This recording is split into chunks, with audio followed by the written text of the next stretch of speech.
B R. Ambedkar गारी की जोहार जोहार जोहार डॉक्टर बी.आर. जोहार जोहार डॉक्टर बी.आर. अंबेडकर गारी की जोहार साधिस्ताम साधिस्ताम अंबेडकर आशयालु साधिस्ताम साधिस्ताम साधिस्ताम साधिस्ताम अंबेडकर गारी आशयालु साधिस्ताम साधिस्ताम साधिस्ताम जोहार डॉक्टर बाबा साहेब अंबेडकर जोहार अंबेडकर गारी आशयालुनु साधिस्ताम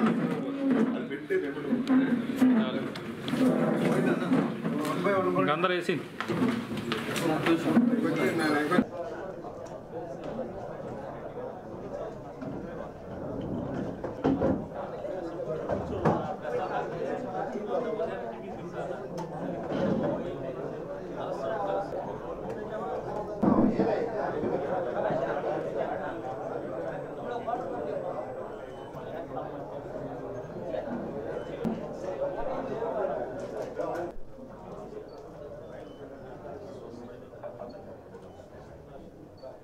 రెడీ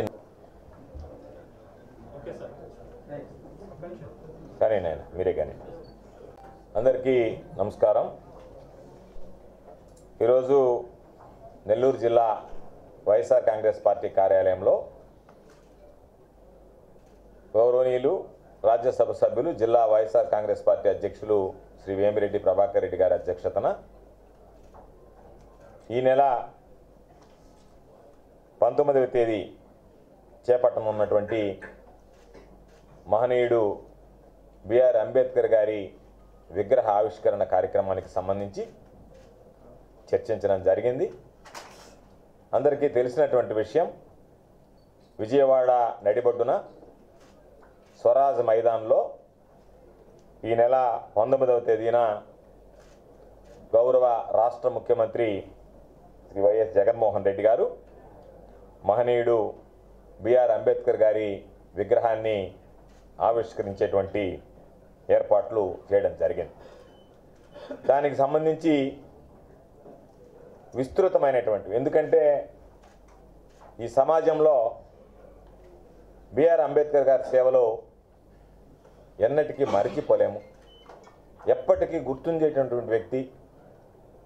ఎప్పటికప్పుడు ఈ సమాజాన్ని చైతన్యపరచడంలో అంబేద్కరిజం కానీ, ఆయన రచించినటువంటి రాజ్యాంగం కానీ, కులాలకి మతాలకి అతీతంగా ఈ దేశ పౌరుడు ప్రతి ఒక్కడు కూడా ఆచరిస్తున్నటువంటి నేపథ్యం, అనుసరిస్తున్నటువంటి నేపథ్యం.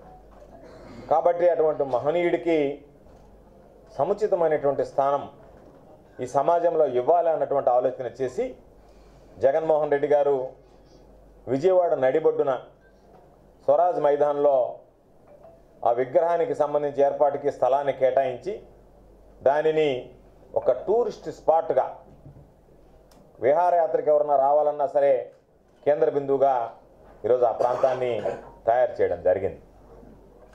అందుకనే జనవరి 19వ తేదీ 125 అడుగుల మహనీయుడు బి.ఆర్. అంబేద్కర్ గారి విగ్రహాన్ని మనం ఆవిష్కరిస్తున్నాం. ఇది చారిత్రాత్మకమైనటువంటి నేపథ్యం. ఎందుకంటే తెలుగుదేశం పార్టీగా చంద్రబాబు నాయుడు గారు అదే మేము అసెంబ్లీలో ప్రతిపక్షంలో శాసనసభ్యులుగా ఉన్నప్పుడు ఒక గంట ఉపన్యాసం ఇచ్చాడు.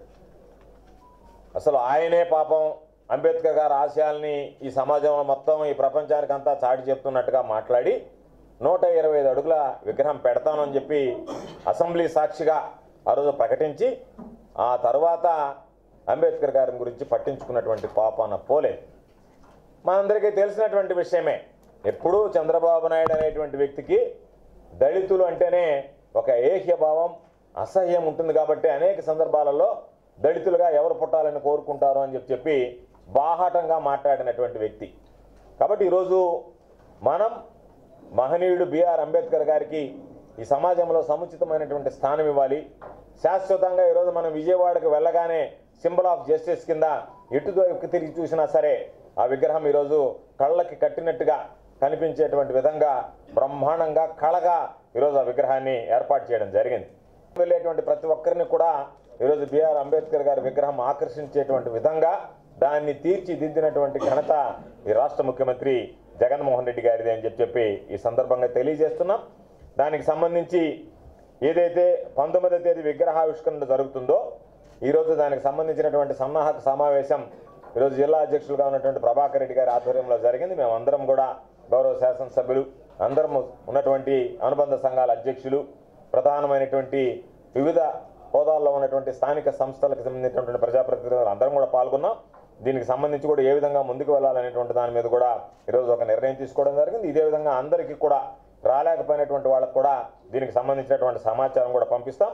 ప్రాథమికంగా జనవరి 8, 9 2 రోజుల పాటు పార్టీ శ్రేణులు మొత్తం వైఎస్ఆర్ కాంగ్రెస్ పార్టీ శ్రేణులు అంతా నియోజకవర్గ స్థాయిలో మండల స్థాయిలో ఉన్నటువంటి అందరూ ఎస్సీ నాయకులు ఈరోజు ఎవరైతే అంబేద్కరిజం పట్ల మహనీయుడు అంబేద్కర్ గారి పట్ల ఆకర్షితులై వస్తున్నటువంటి ప్రజలు కావచ్చు, ఈ సమాజంలో ఎవరెవరు ఉంటారో ఎస్సీ కావచ్చు, ఎస్టీ కావచ్చు, బీసీ కావచ్చు, ఓసీ కావచ్చు, మైనారిటీ కావచ్చు, వీళ్ళకి సంబంధించినటువంటి మేధావులు అందరూ కూడా ఈరోజు ప్రజల్ని చైతన్యపరచడానికి ఈరోజు ఏదో మొక్కుబడిగా అంబేద్కర్ గారు వర్ధంతి జయంతి చేసుకుని వదిలేసేటువంటి విధంగా కాకుండా మహనీయుడు అంబేద్కర్ గారు అనేటువంటి వ్యక్తి ఈ సమాజంలో ఎటువంటి చెరగని ముద్ర వేశాడు అనేటువంటిది విస్తృతంగా ప్రజల్లోకి తీసుకువెళ్లాలనేటువంటి నిర్ణయంతో ఈరోజు 8వ తేదీ 9వ తేదీ ఈరోజు మొత్తం గ్రామ స్థాయి నుంచి మండల స్థాయి నుంచి నియోజకవర్గ స్థాయి నుంచి డివిజనల్ స్థాయి నుంచి జిల్లా స్థాయి వరకు స్థానిక సంస్థలకు సంబంధించినటువంటి ప్రజాప్రతినిధులు, పార్టీ నాయకులు, కార్యకర్తలు అనేక రకాలైనటువంటి కార్యక్రమాలని నిర్వహించడం జరుగుతుంది.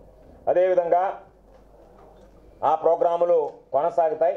8, 9 ఏదైతే పార్టీ నాయకులు ప్రారంభిస్తారో ఆ కార్యక్రమాలు మొత్తం కొనసాగుతాయి. ఆ తర్వాత ప్రభుత్వ బాధ్యత కూడా ఉండాలి. రాజ్యాంగాన్ని రచించినటువంటి బిఆర్ అంబేద్కర్ గారికి అన్ని వర్గాల నుంచి, అన్ని శ్రేణుల నుంచి, అన్ని విధాలా కూడా అది చర్చ జరగాల్సినటువంటి అవసరం ఉంది. ఆయన సేవలను గుర్తించాల్సినటువంటి అవసరం ఉంది అనేటువంటి లక్ష్యంతో ఈరోజు 8వ తేదీ నుంచి వాళ్ళకి సంబంధించినటువంటి కార్యక్రమాలు ఈరోజు ప్రభుత్వ పరంగా కూడా ప్రారంభించడం జరుగుతుంది. దానిలో భాగంగా 8వ తేదీ ఎక్కడైతే అంబేద్కర్ గారి విగ్రహాలు ఉన్నాయో వాటన్నిటికీ పెయింటింగ్ వేయించడం, వాటన్నిటికీ పూలమాలలు వేయడం, వాటితో పాటు బిఆర్ అంబేద్కర్ గారి ఫోటోస్ ప్రతి కార్యాలయంలో ఉన్నాయి. వాటికి మొత్తం శుభ్రం చేసి వాటికి కూడా పూలమాలలు వేయడం, ఏదైతే ప్రియాంబుల్ ఉందో రాజ్యాంగం ముందు దాని ప్రతిజ్ఞ స్థానిక సంస్థలకు సంబంధించినటువంటి ప్రజాప్రతినిధులు, పౌరులు, అధికారులు అందరూ కూడా ఆ రోజు దాన్ని తీసుకోవడం, దానితో పాటు అనేక రకాలైనటువంటి కార్యక్రమాలు చేయడం జరిగింది. ఆ రోజు ఆ ప్రియాంబుల్ అన్నీ అయిపోయిన తర్వాత కొన్ని పోటీలు నిర్వహించడం, వాటికి సంబంధించినటువంటివి ఫోటో ఎగ్జిబిషన్ లాంటివి అటువంటివి నిర్వహించిన తర్వాత వాటికి ప్రైజులు ఇవ్వడం కూడా ఆ రోజు వరకు జరిగినటువంటి కార్యక్రమం. 9వ తేదీ అనేక రకాలైనటువంటి చర్చా వేదికలు ఏర్పాటు చేసి ఆ చర్చా వేదికల్లో అన్ని రకాలైనటువంటి కాంపిటీషన్స్, అంటే పాటలు పాడొచ్చు, అక్కడ ఫ్లెక్సీలు ఏర్పాటు చేస్తారు, బ్యానర్లు, దాని మీద వాళ్ళ అభిప్రాయం రాసి సంతకం పెట్టచ్చు. అదేవిధంగా జానపద గేయాలు రాసేవాళ్ళు, ఆయన గురించి పాటలు రాసి పాడగలిగేటువంటి వాళ్ళు, పాడేవాళ్ళు, ఎవరన్నా పద్యాలు రాసి పాడగలిగేటువంటి వాళ్ళు, పెయింటింగ్స్, వీటికి సంబంధించి ఒక ప్రత్యేకమైనటువంటి కార్యక్రమాన్ని, ఒక సదస్సుని ఆ రోజు 9వ తేదీ ఏర్పాటు చేస్తున్నాం. ఇది ప్రభుత్వం కూడా భాగస్వామ్యమై జిల్లా కలెక్టర్ గారి ఆధ్వర్యంలో ఈ జిల్లాలో ఉన్నటువంటి అధికారులు అందరి ఆధ్వర్యంలో ఈ కార్యక్రమాన్ని ఏర్పాటు చేయడం జరుగుతుంది. 10వ తేదీ అన్ని స్థాయిల్లో, జిల్లా స్థాయిలో, డివిజనల్ స్థాయిలో రక్తదాన శిబిరాలు ఏర్పాటు చేసి అంబేద్కర్ గారి సేవలను గుర్తుంచుకుంటూ ఆ రోజు రక్తదానాన్ని అందించేటువంటి కార్యక్రమాన్ని ఏర్పాటు చేస్తారు. 11వ తేదీ జిల్లా స్థాయిలో ఫోటో ఎగ్జిబిషన్ ఏర్పాటు చేసి ఆయన ఈ సమాజానికి చేసినటువంటి సేవలు, ఆయన ఎదుర్కొన్నటువంటి అనేక సంఘటనలు, దాని ద్వారా ఈ సమాజం స్ఫూర్తిని ఏ విధంగా పొందింది అనేటువంటిది ఈరోజు వాటికి సంబంధించినటువంటి ఫోటోలన్నీ కూడా సేకరిస్తున్నారు. వాటికి సంబంధించి ఆ ఫోటోలు కూడా ఒక ఎగ్జిబిషను 11వ తేదీ ఏర్పాటు చేస్తారు. దీనితో పాటు 2 కేటగిరీల కింద జిల్లా కలెక్టర్ గారు ఈరోజు 12 నుంచి 15 సంవత్సరాలు ఉన్నటువంటి వాళ్ళు ఒక కేటగిరీ, 16 నుంచి 18 ఉన్నటువంటి వాళ్ళు ఒక కేటగిరీతో వాళ్ళకి ఎస్ఏ కాంపిటీషన్స్ కూడా ఈరోజు నిర్వహించి, ఎలెక్టివ్ కాంపిటీషన్స్ ఉంటాయి, ఎస్ఏ కాంపిటీషన్స్ ఉంటాయి, క్విజ్ ఉంటుంది, ఇవన్నీ కూడా మొత్తం జిల్లా వ్యాప్తిగా జరుగుతుంది. దానితో పాటు 12వ తేదీ మానవ హారాన్ని ఏర్పాటు చేసి జిల్లా స్థాయిలో మానవ హారం ఏర్పాటు చేయడం జరుగుతుంది. అదేవిధంగా 12వ తేదీ ఎక్కడైతే అంబేద్కర్ గారి విగ్రహాలు ఏ కూడల్లో అయితే మనం ఏర్పాటు చేసుకున్నామో ఆ కూడలు అన్ని దగ్గర కూడా మనం తోచినటువంటి విధంగా బిఆర్ అంబేద్కర్ గారి సేవలు, బిఆర్ అంబేద్కర్ గారి సమాజంలో నింపినటువంటి స్ఫూర్తి, ఇవన్నీ కూడా కొనియాడేటువంటి విధంగా వివిధ రకాలైనటువంటి విభిన్నమైనటువంటి కార్యక్రమాలు వాళ్ళ స్థాయిలో వాళ్ళు చేసుకునేటువంటి విధంగా ఈరోజు ప్రభుత్వం కూడా ఆలోచన చేయాల్సిందిగా కోరడం జరిగింది. దీనన్నిటితో పాటు ప్రతి గ్రామ సచివాలయం నుంచి 5 మంది ఉత్సాహమైనటువంటి వాళ్ళు ఎవరైతే ఉంటారో వాళ్ళందరూ కూడా 19వ తేదీ ముఖ్యమంత్రి గారు ఏదైతే అంబేద్కర్ గారి విగ్రహాన్ని ఆవిష్కరిస్తున్నాడో ఆ కార్యక్రమానికి తరలి వెళ్ళడానికి కూడా ఈరోజు అన్ని రకాలైనటువంటి ఏర్పాట్లు చేయడం జరిగింది. 19వ తేదీ జరిగేటువంటి ఈ చారిత్రాత్మకమైనటువంటి సంఘటనకు సంబంధించి రేపటి నుంచి 10 రోజుల పాటు అనేక రకాలైనటువంటి కార్యక్రమాలు నిర్వహించాలని చెప్పి ఈరోజు జిల్లాలో ఉన్నటువంటి వైఎస్ఆర్ కాంగ్రెస్ పార్టీ కమిటీ ఈరోజు నిర్ణయం తీసుకోవడం జరిగింది. దానితో పాటు 19వ తేదీ గౌరవ ముఖ్యమంత్రి జగన్మోహన్ రెడ్డి గారి చేతుల మీదుగా విగ్రహావిష్కరణ కార్యక్రమంతో దాదాపుగా కార్యక్రమం పూర్తవుతుంది. ఆ రోజు జిల్లాలో అదేవిధంగా గ్రామ సచివాలయ స్థాయి నుంచి కూడా విగ్రహావిష్కరణ, ముఖ్యమంత్రి గారు ఇచ్చేటువంటి సందేశం, దీనికి సంబంధించి ఎక్కడ లైవ్ స్ట్రీమింగ్ కూడా ఏర్పాటు చేయడం జరిగింది.